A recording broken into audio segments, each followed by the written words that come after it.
The autumn of 1817 arrived at Farknall not as a season of mellow fruitfulness, but as a creditor. It seeped through the ill-fitting window frames with a damp chill and painted the surrounding woods in shades of rust and decay. The house itself seemed to be shrinking from the cold, its grey stone darkened by perpetual moisture, its chimneys breathing only thin, hesitant plumes of smoke. Farknall had once been a proud, solid home. Now it was a house of economies, of mended linens and watered wine, a house holding its breath against the inevitable. Inside its walls, life was measured in subtractions. Fewer logs for the fire, fewer candles in the sconces, fewer pleasantries at the dinner table.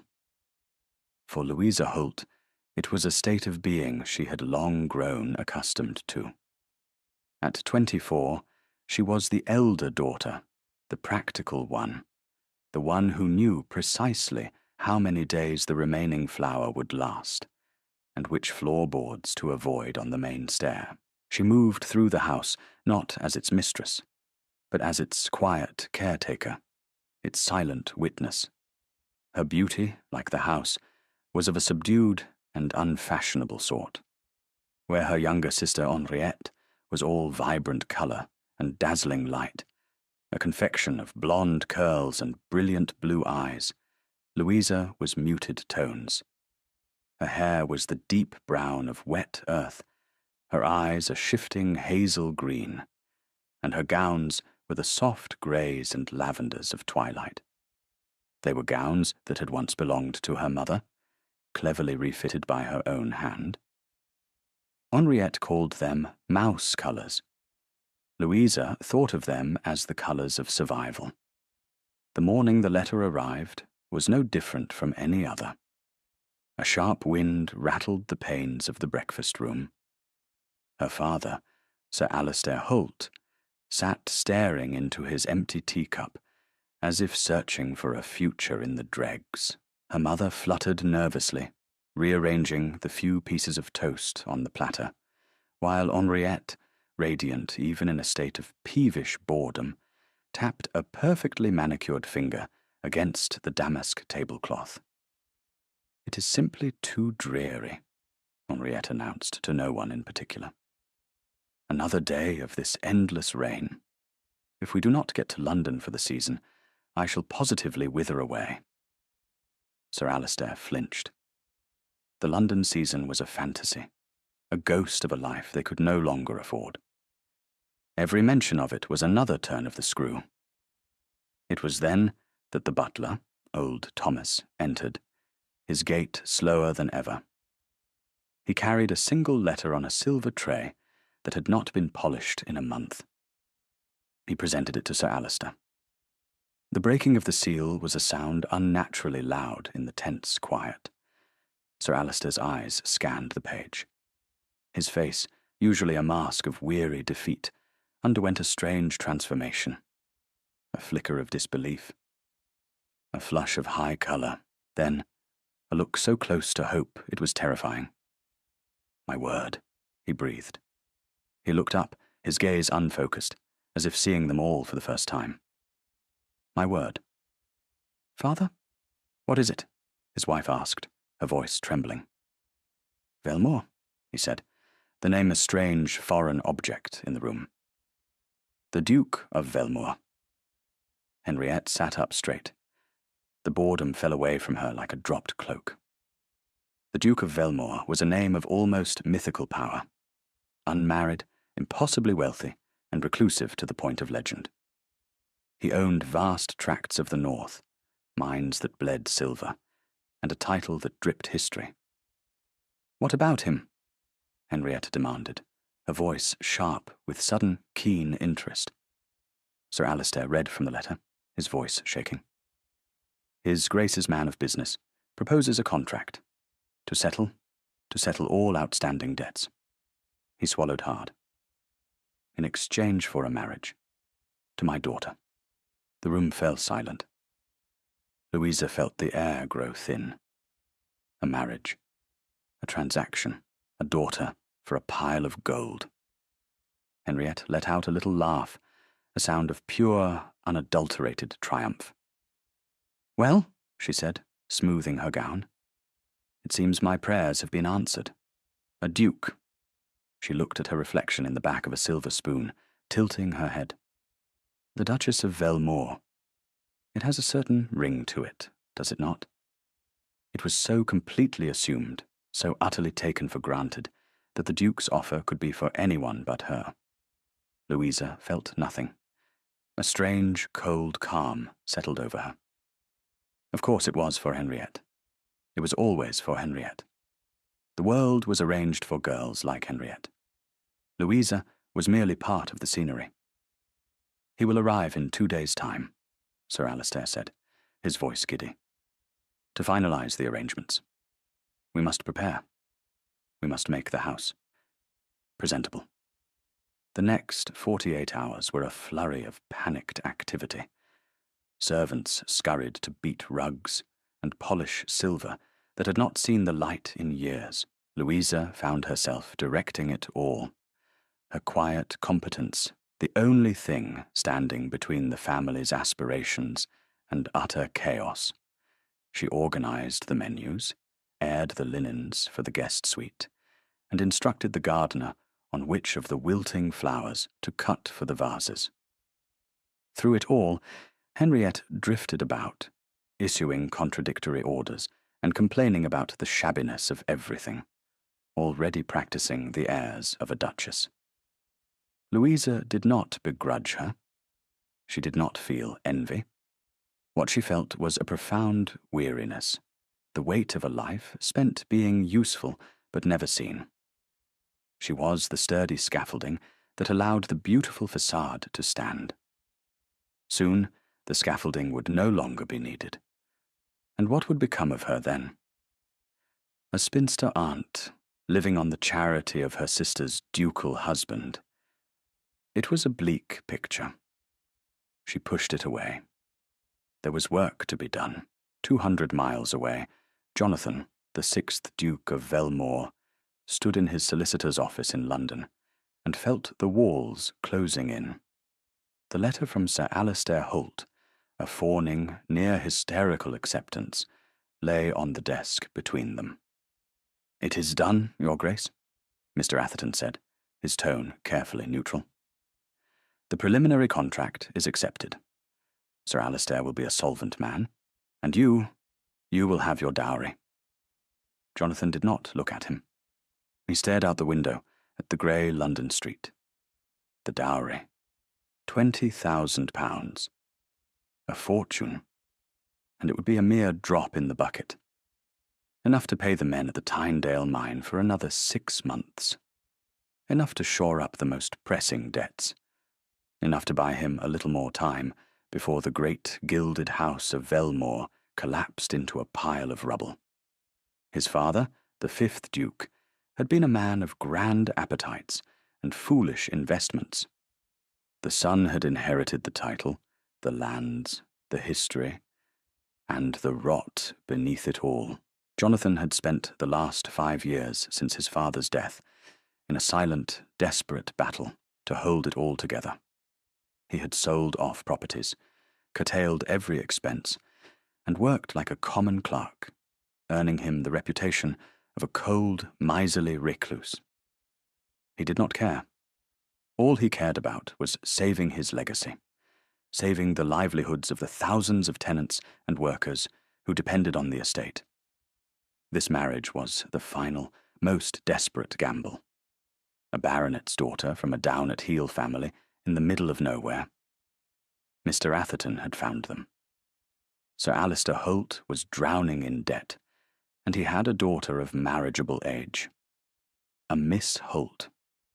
The dowry was her inheritance from a maternal grandmother, tied up so her father could not touch it. Until she married. Jonathan despised it. He despised the necessity, the transaction. He despised the idea of this girl, this Miss Holt. In his mind, she was already a caricature, a grasping, ambitious country miss, her head filled with dreams of a coronet, pushed forward by a desperate father. She would be simpering. She would be cunning. She and her family would descend upon him like vultures. "They will be expecting me on Friday," Jonathan said, his voice flat. "Indeed, Your Grace. Your carriage is arranged." "Cancel it."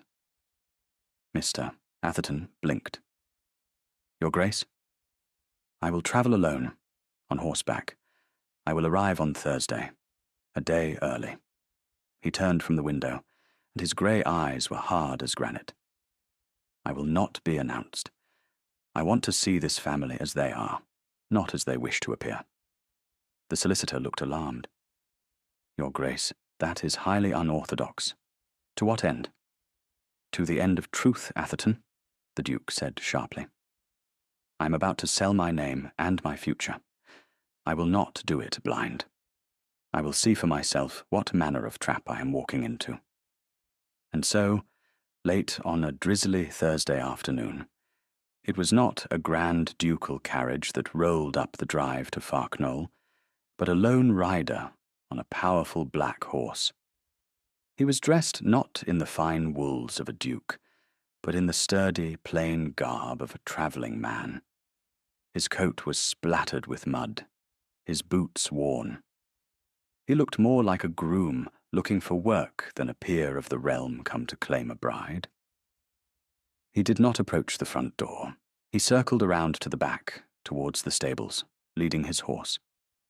The air smelled of wet leaves and horse manure. A boy ran out, eyes wide at the sight of the magnificent animal. "Take him," Jonathan said, his voice a low command.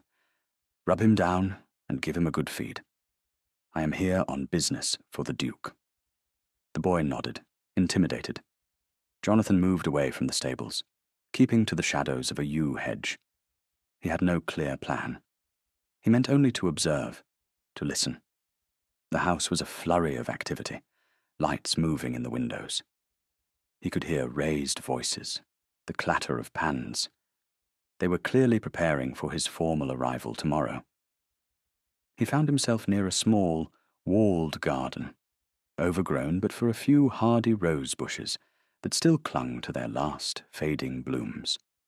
Through the tangled branches, he could see a stone bench, and on it 2 figures, the Holt sisters, he presumed. He drew closer, melting into the deep shadow of an old oak. The light was failing, but he could make them out. One was a vision, a golden-haired girl, gesturing dramatically, her voice carrying on the damp air. The other was a still, quiet shape beside her. "It is an outrage," the blonde one, Henriette it must be, was saying. "To be stuck here for one more night. He should have been here today. I've been ready for hours. Do you have any idea how difficult it is to hold a state of perfect radiance for an entire afternoon?" The other girl said nothing. "And this dress?" Henriette plucked at her sleeve. "Mamma says I must wear it tonight. It is 3 years out of fashion. The Duke will think us paupers." "We are paupers, Henriette," the other girl said. Her voice was low and clear, with no trace of self-pity. It was a simple statement of fact. Henriette scoffed. "We will not be for long. Once I am Duchess, I shall have everything. A house in Mayfair, a box at the opera, all the jewels I can wear. I shall burn this entire wardrobe. I shall never wear lavender again." Jonathan felt a grim satisfaction. This was exactly what he had expected. Vapid, greedy, and utterly self-absorbed. This was the girl he was to marry. A bitter taste rose in his throat. "You should be happy for me, Louisa," Henriette went on, her tone turning petulant. "You have no idea the sacrifice I am making. Tying myself to some dreary old duke I have never even met. Louisa. So the quiet one was Louisa." "He is said to be very wealthy," Louisa murmured. "He had better be. Henriette snapped. It is the only thing that could make him tolerable. They say he is as cold as a tomb and as silent as a stone. Probably ancient and wrinkled, too. But father's debts will be paid, and I shall be a duchess.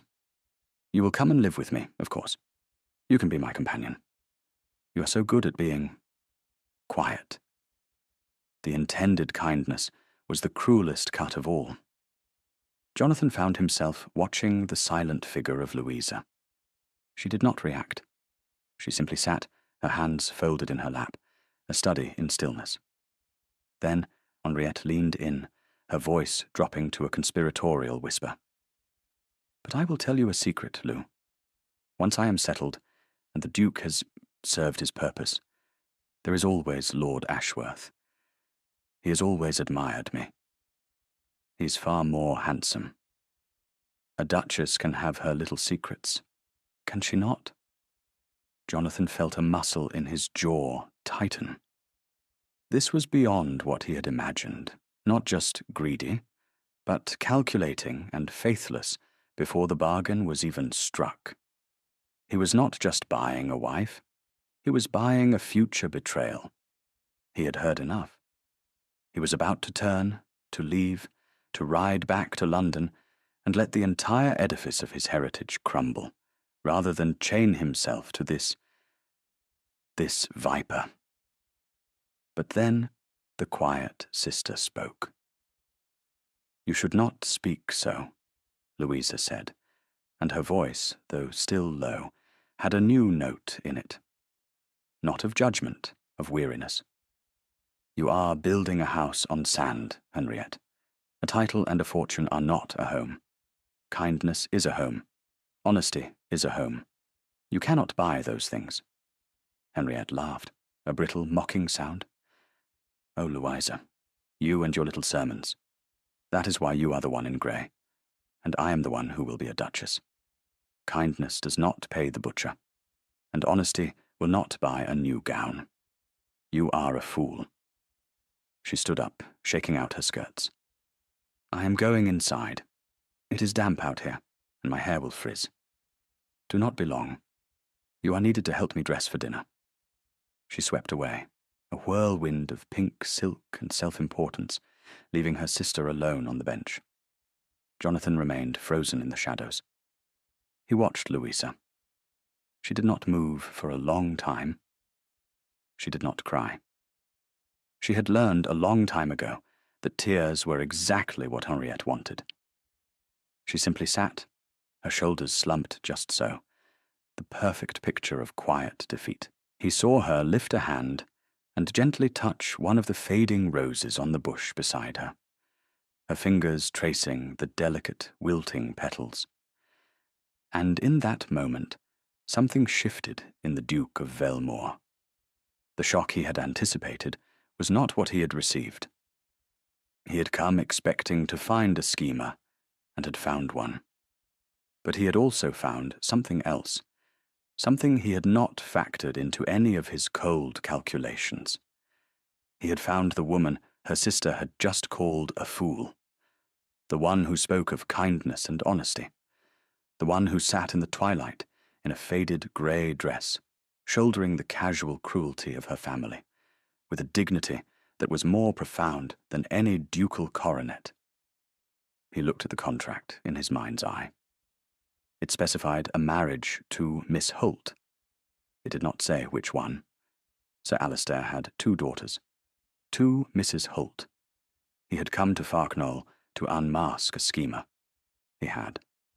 But in doing so, he had accidentally stumbled upon a woman of substance in a house of straw. He did not look guilty. That was what she noticed most sharply. He simply looked resolved. He had made a choice. And Jonathan, Duke of Velmore, was not a man to be swayed from a choice once made. A slow, cold anger began to build in him. An anger not at the father, or even at the vapid, cruel younger sister. It was an anger at the injustice of it all, at a world that would reward a Henriette and overlook a Louisa. He had a choice. And for the first time in a very long time, The Duke of Velmore felt something other than the crushing weight of his obligations. He felt a flicker of purpose. He would honor the contract. He would pay the debts. He would marry Miss Holt. But he would be damned if it was the one they expected. The next morning, the household was in a state of high anxiety. The Duke was expected at noon. Henrietta had been awake since dawn, attended by her mother and a flustered maid. Louisa had been up even earlier, ensuring the breakfast was laid, the fires were lit, and the thin veneer of respectability was stretched as tightly as it would go over the cracks of Farknol. At precisely 12 o'clock, the sound of a carriage was heard on the gravel drive.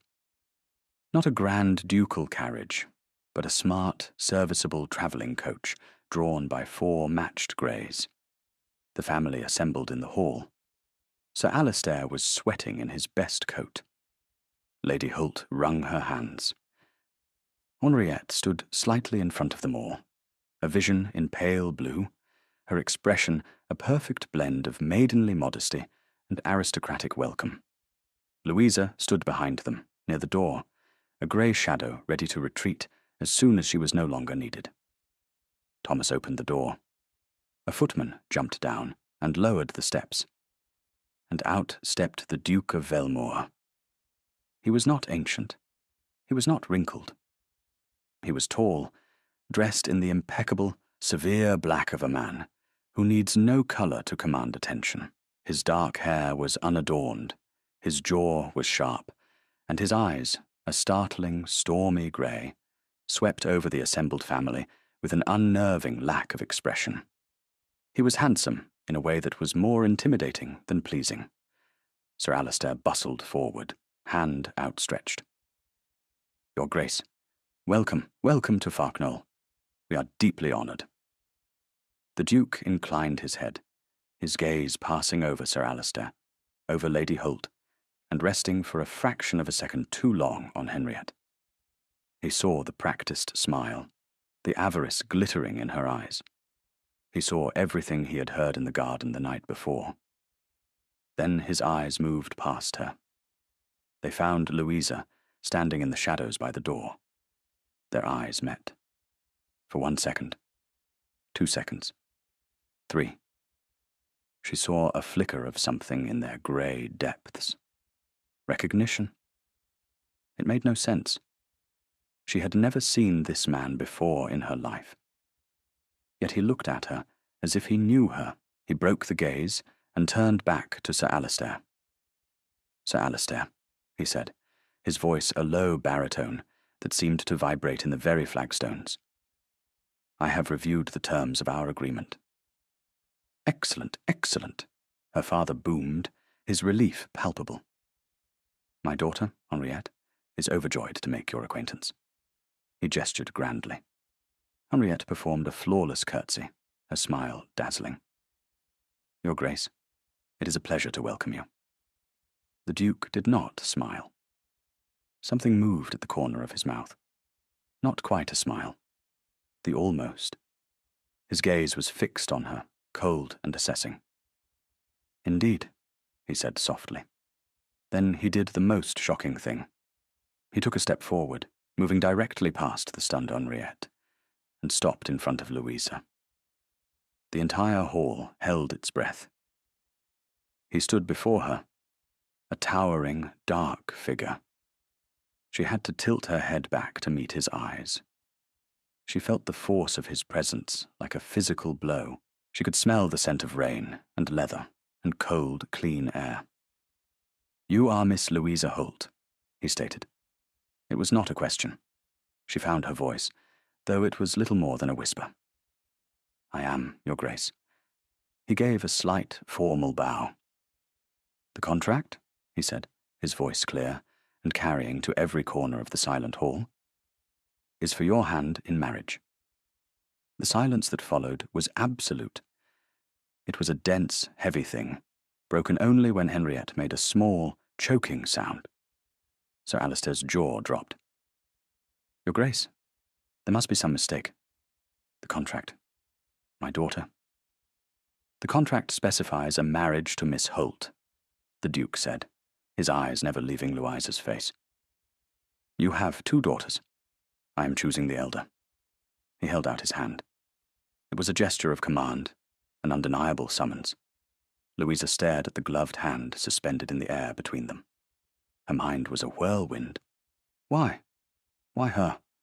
This made no sense.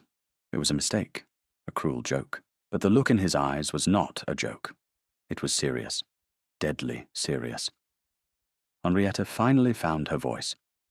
No! The word was a shriek. It was meant for me. He wants me. Father, tell him.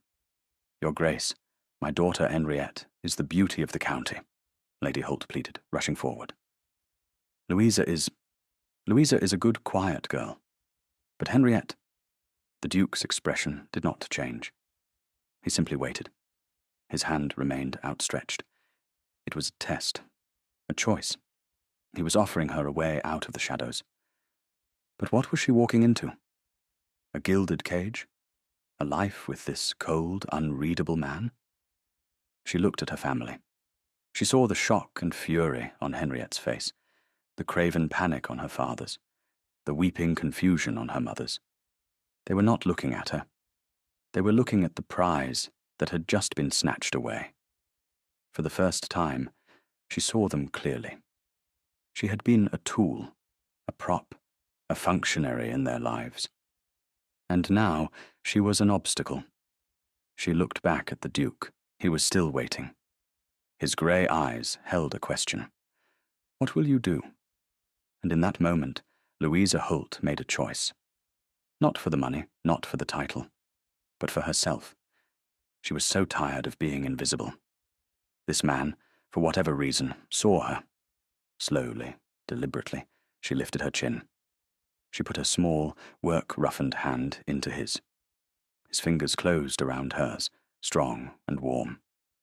I accept, Your Grace, she said, her voice quiet but firm. And the world tilted on its axis. The days that followed were a blur of bewildered chaos. Henriette had retired to her room in a storm of hysterics, her sobs and accusations echoing through the house. Sir Alistair and Lady Holt moved about in a daze, torn between the relief of their salvation and the utter confusion of the Duke's choice. Louisa was the calm centre of the storm. The Duke was a man of swift, decisive action.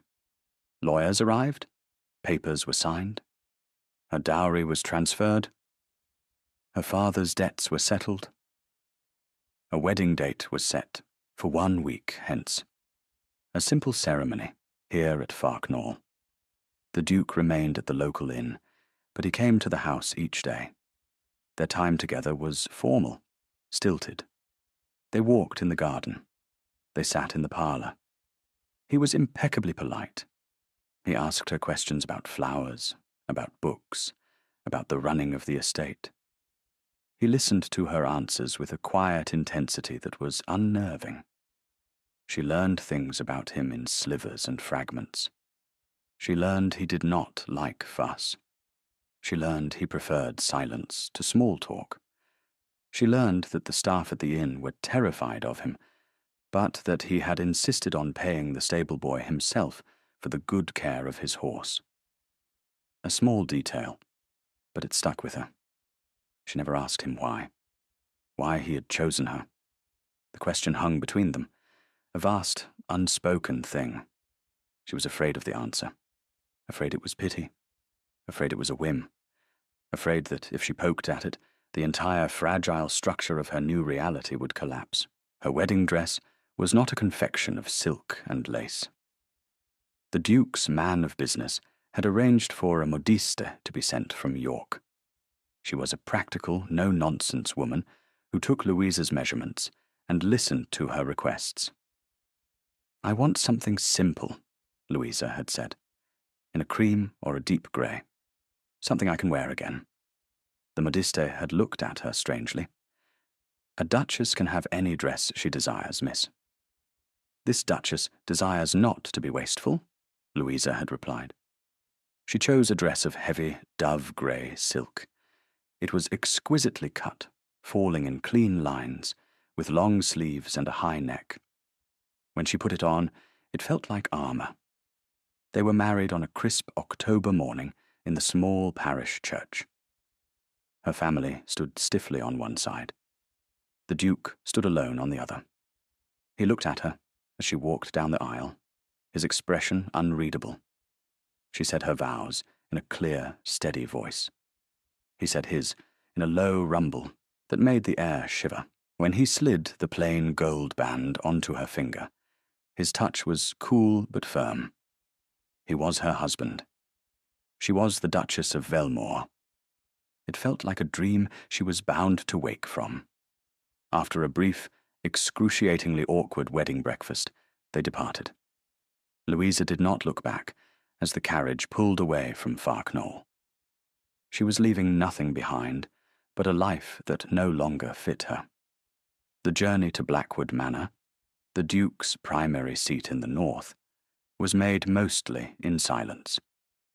Louisa looked out the window at the passing scenery, a patchwork of autumn golds and browns. Her husband sat across from her, reading a book. He did not seem to feel the silence was a thing that needed to be filled. For this she was grateful. Blackwood Manor was not like Farknowle. It was a vast, imposing structure of dark stone that seemed to have grown out of the forbidding landscape. It was magnificent, but it was not welcoming. It was a fortress, the staff lined up to greet them, headed by a formidable housekeeper, Mrs. Graves. They looked at Louisa with curious, guarded eyes. The unlikely Duchess, the plain grey bride. That first night, dinner was a trial.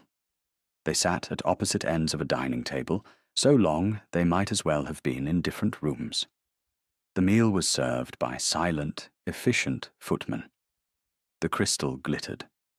The silver gleamed. The silence was immense. Louisa looked at her husband, a remote, handsome stranger at the far end of the table. "What have I done?" The question screamed in her mind. He looked up as if he had heard her. "Is the meal to your liking, Your Grace?" he asked, his tone formal. "It is excellent, thank you," she said. "But you must not call me Your Grace. My name is Louisa." He inclined his head. "And you must call me Jonathan." It was the first crack in the formal facade. A very small one. But it was a start. Later, Mrs. Graves showed her to her rooms. A suite of rooms, in fact. A beautiful sitting room, a dressing room, and a vast, cold bedroom, with a canopied bed big enough for 4 people. It was connected by a door to an adjoining suite. His, she presumed. The door was closed. She was alone, a duchess in a castle, and she had never felt more lonely in her life. She sat on the edge of the bed, the grey silk of her wedding dress pooling around her, and for the first time since the Duke had walked into her life, she allowed herself to feel the full, terrifying weight of it all. She did not cry, but the tears were there, a hard, cold knot behind her breastbone. She had escaped one cage only to find herself in another, infinitely grander one. The next morning, Louisa awoke with a new sense of resolve. She would not be a prisoner. She would not be a decorative object. If this was to be her life, she would make it her own.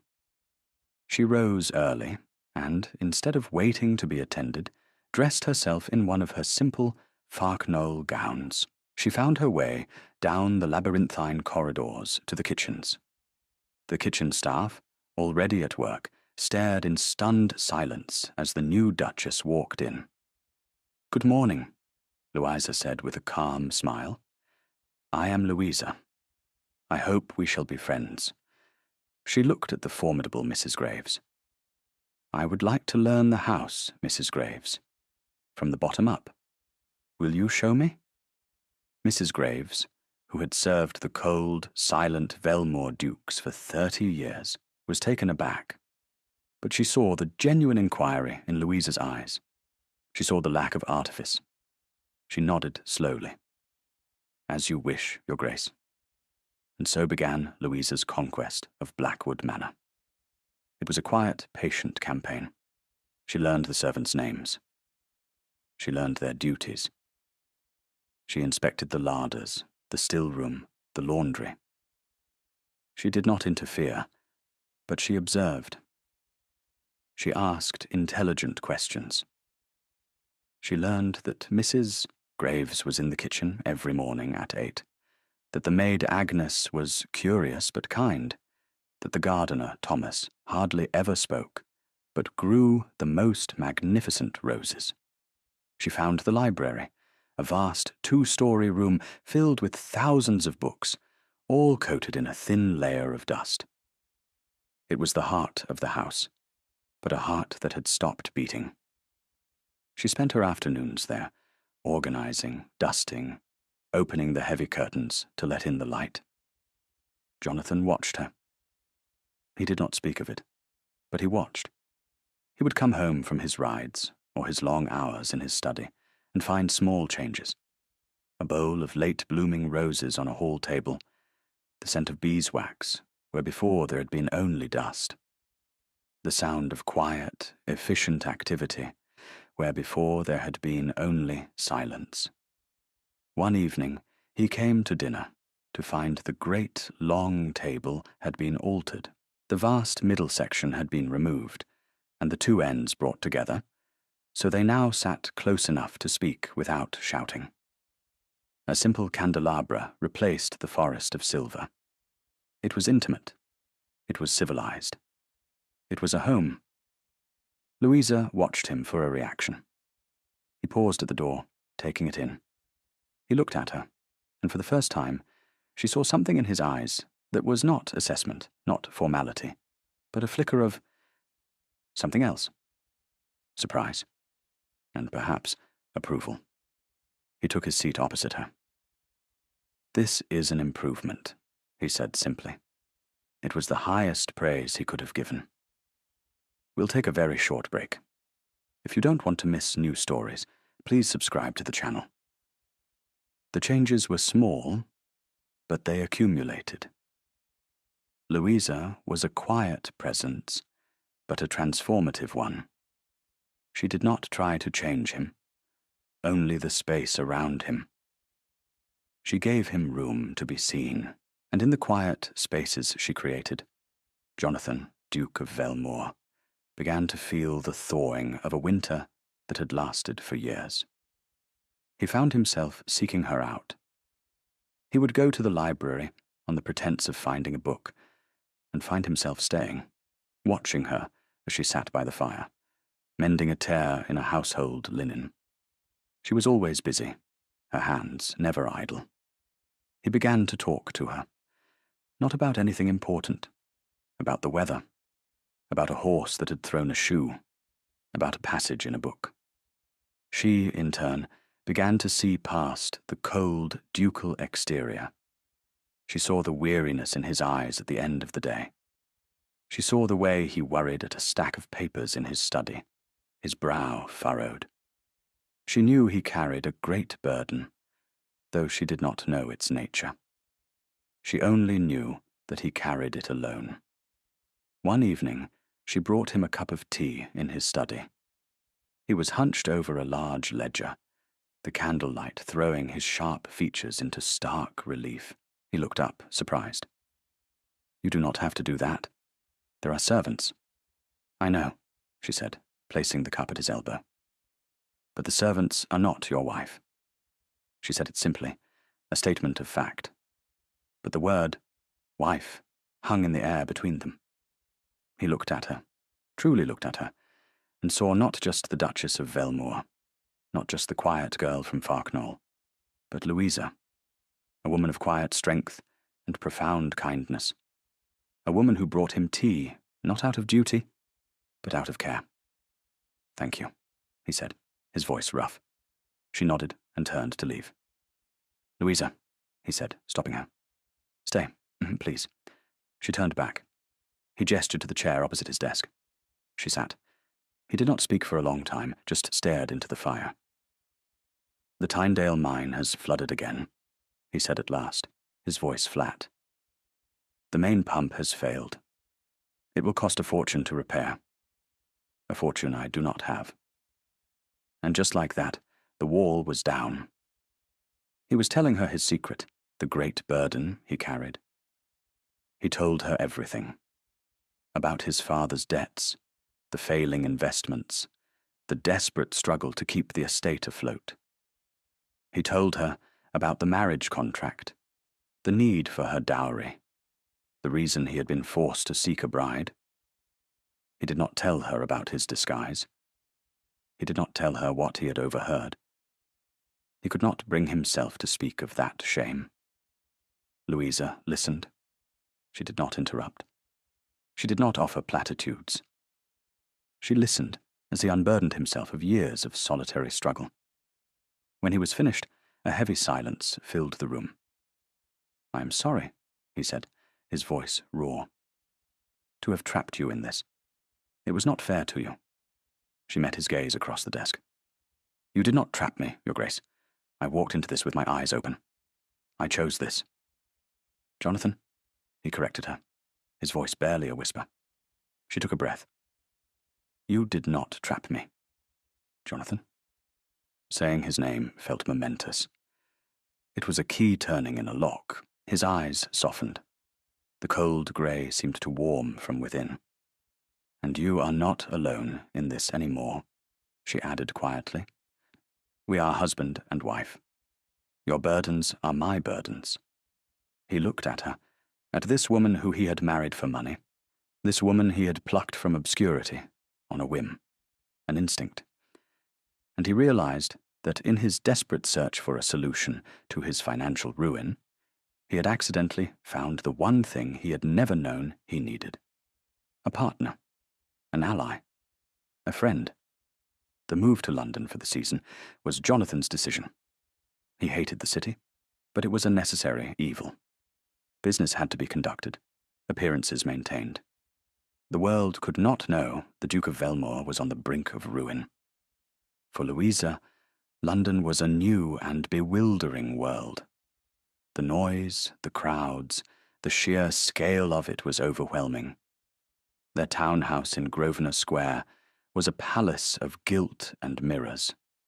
But with Jonathan by her side, it was less intimidating. Their alliance, forged in the quiet of his study at Blackwood, had changed everything. They were a team. Society, however, was not so easily won over. The Tun was abuzz with curiosity about the recluse Duke's new wife. The story of his choice had preceded them, the country mouse who had somehow trapped the lion. They stared at Louisa in her simple, elegant gowns, their eyes sharp with judgment. They whispered behind their fans.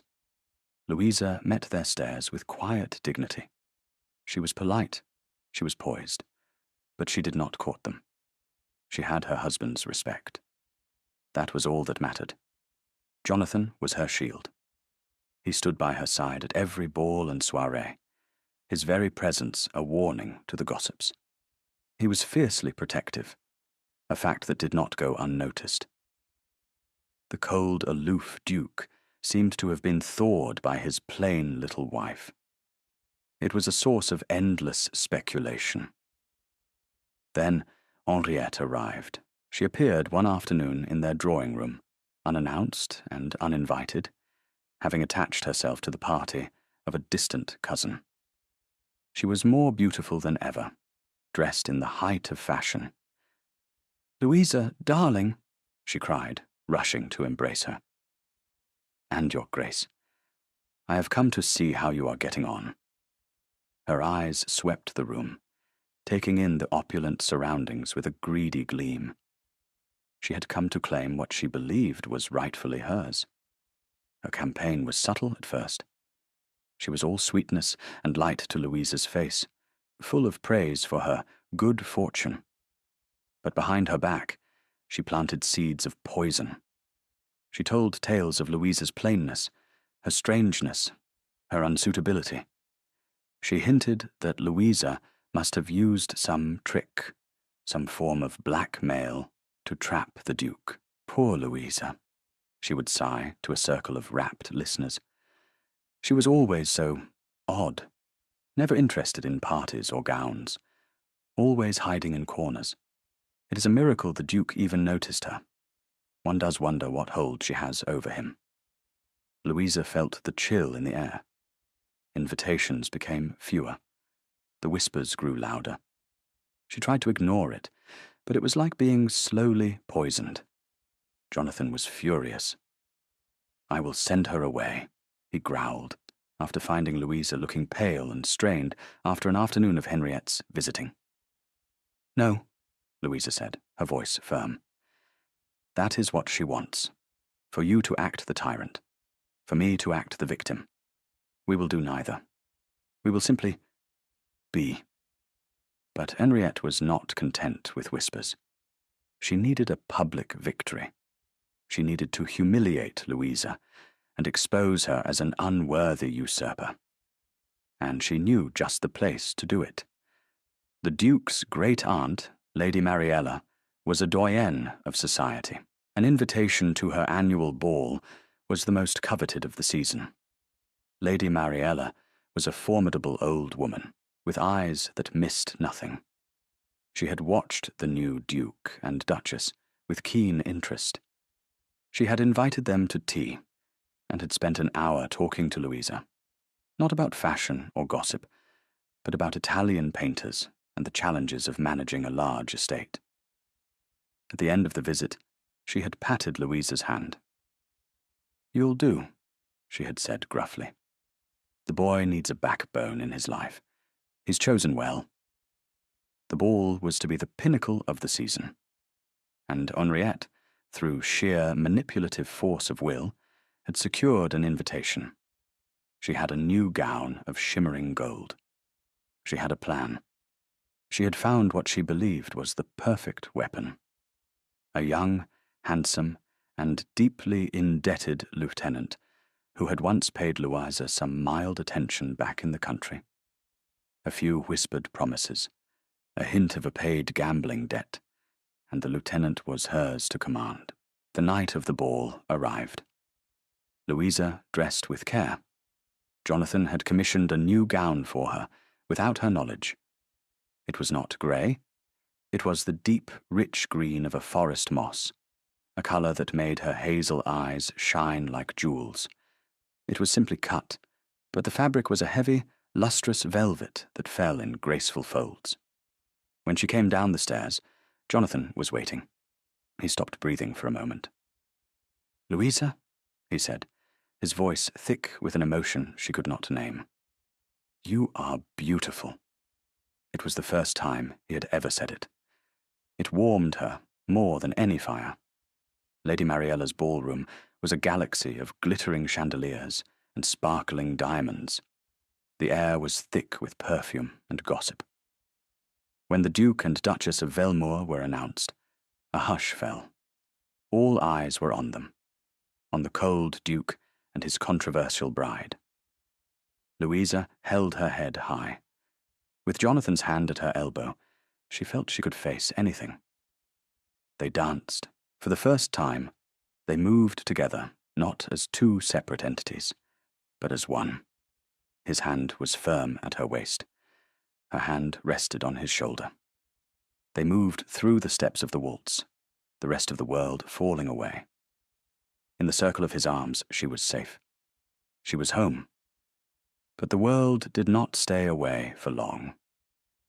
Henriette was watching, her eyes narrowed. She chose her moment perfectly. During a lull in the music, as people stood in small groups, she approached, the young lieutenant in tow. Her voice, though pitched to sound concerned, carried through the room. "Oh, Louisa," she cried, loud enough for all to hear. "I am so glad to see you looking so well. And you too, Lieutenant Croft. How lovely to see old friends reunited here in London." The lieutenant, a callow youth with panicked eyes, gave a stiff bow. He looked at Louisa, then quickly away. a flush of shame on his cheeks. The implication was clear. A secret rendezvous. A past connection. The whispers started immediately. A rustle of silk and malice. Henriette pressed her advantage. I was just telling the lieutenant how you used to walk out together. Do you remember, Louisa? Those long walks by the river. You were always so fond of him. It was a lie, a complete fabrication, built on the thinnest sliver of truth. He had once tried to flirt with her, and she had politely but firmly rebuffed him. But in this room, in this atmosphere of suspicion, the lie had wings. Louisa felt the blood drain from her face. All eyes were on her, judging, condemning. She felt the familiar chill of being misunderstood, of being cast as something she was not. She looked at Jonathan. His face was a mask of cold fury. His jaw was clenched, his eyes glacial. For a terrifying moment, she thought he believed it. She saw a flicker of doubt in his expression, and her heart broke. Henrietta saw it too. She smiled, a small, triumphant smile. This was her victory. She had driven a wedge between them. She had exposed the country mouse for the schemer she was. But she had underestimated Louisa, and she had profoundly underestimated the Duke. Louisa took a breath. She would not cry. She would not rage. She would be what she had always been, quiet, dignified, and honest. She turned to her sister, her gaze steady. Henriette, she said, her voice not loud, but carrying a sudden authority that cut through the whispers. You are mistaken. The lieutenant and I were barely acquainted, and you know that perfectly well. Oh, Louisa, your memory must be failing, Henriette said with a tinkling, false laugh. Why, I remember you writing his name in your journal. This was the final, fatal overreach. Before Louisa could even deny it, Jonathan stepped forward. He did not raise his voice. He did not need to. The cold fury emanating from him was enough to silence the entire room. He looked not at Louisa, but at Henriette. His grey eyes were not just cold now. They were lethal. My wife does not lie, he said. The words were stones dropped into a frozen pool. And she does not keep a journal. She is far too practical for such sentimentalities. He then turned his gaze on the trembling lieutenant. Lieutenant Croft, a word of advice. When you choose to sell your honor, I suggest you ask for a higher price. The promissory note for your gambling debts, which I now hold, was for a paltry £500. Your reputation, it seems, is worth even less. He produced a folded piece of paper from his coat. The lieutenant turned a pasty white. A collective gasp went through the ballroom. Jonathan was not finished. He turned back to Henriette, who now stood frozen, the colour draining from her face. And you, Miss Holt, he said, his voice laced with ice. You speak of my wife's past. Perhaps we should speak of yours. He paused for 1 second. 2 seconds. The silence was deafening. I was at Farknol a day before I was expected. I was in the garden. I heard a rather interesting conversation about a certain Lord Ashworth, about a duchess's little secrets. Henriette looked as if he had struck her. She stared at him, her mouth open, a look of pure horror on her face. The truth of it, the memory of her own careless, cruel words, dawned on her. She had been overheard. She had been caught in her own trap. I chose my wife, Miss Holt, Jonathan continued, his voice dropping to a near whisper, yet heard by everyone. I chose her not for her beauty, though she is the most beautiful woman in this room. I chose her not for her connections, for she had none. I chose her for her character, for her honesty, for her kindness, for a quiet dignity you could not comprehend in 1,000 years. He turned to Louisa, his eyes no longer cold, but blazing with a fierce, protective love. He took her hand and raised it to his lips. "I chose her because she is the finest woman I have ever known," he declared to the silent, watching room. "She is my Duchess, and I would thank you all to remember that." It was done. The route was absolute. Henriette stood for a moment, exposed and defeated. The whispers now were not about Louisa. They were about her. She saw the scorn, the pity, the schadenfreude on the faces around her. With a choked sob, she turned and fled the ballroom. The antagonist's defeat was not entirely satisfying. It was also sad.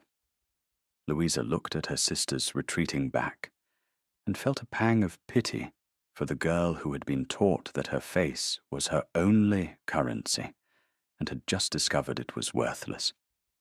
Lady Mariella came forward, tapping her cane. "Well," she said loudly. "That's that, then. The music seems to have stopped. Someone play a waltz, for heaven's sake. The Duke and his Duchess wish to dance." And as the music swelled, Jonathan turned to Louisa. He pulled her into his arms, into the center of the floor. "I'm sorry," he murmured, his lips against her hair. "I'm sorry you ever had to doubt." "I didn't," she whispered back, her heart so full she thought it might burst. "Not really." "I love you, Louisa," he said.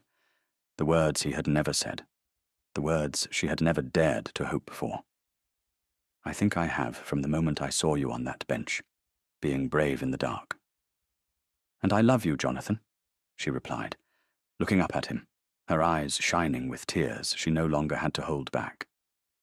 They were not tears of sorrow, but of a joy so profound it was almost painful.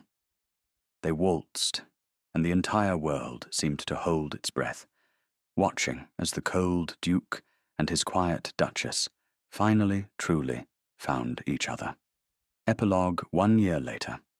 The autumn sunlight that slanted through the tall windows of the Blackwood Library was warm and golden. It illuminated the dust motes dancing in the air, and fell across a room that was utterly transformed. The books were organized, the brass polished, the furniture grouped into comfortable, inviting arrangements. The heart of the house was beating strong and steady.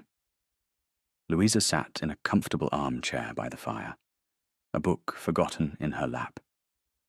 She was watching her husband. Jonathan was on the floor, a place she never would have imagined seeing him a year ago, patiently showing a carved wooden bird to a small, gurgling baby with a fluff of dark hair and familiar, stormy, grey eyes. The Tynedale mine had not been lost.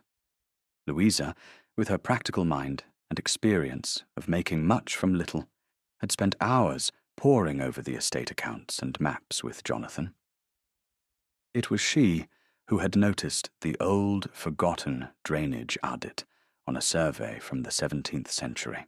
It was her suggestion to clear and reopen it, a far cheaper solution than replacing the failed modern pump that had saved the mine, and, with it, the estate. Jonathan had called her his clever, practical Duchess. The tenants just called her a miracle. Farknowle had been sold. Sir Alistair and Lady Holt had retired to a small cottage in Bath, where they lived in reduced but solvent circumstances. Henriette had married a wealthy merchant twice her age. It was said she had a fine house and many gowns, but that she never smiled. There was a soft footstep, and Mrs. Graves entered, carrying a tea-tray. She smiled warmly at the domestic scene. The whole house was warmer now. It was full of life and laughter. It was a home. Jonathan looked up and caught Louisa's eye. He smiled. It was no longer an almost smile. It was a real, unguarded expression of pure happiness that reached his eyes and transformed his entire face. He had learned to smile since his son, Arthur, was born. He crawled over to her chair and rested his head on her knee, looking up at her. "What are you thinking about?" he asked softly. I was thinking about a girl in a grey dress, she said, her fingers gently tracing the line of his jaw.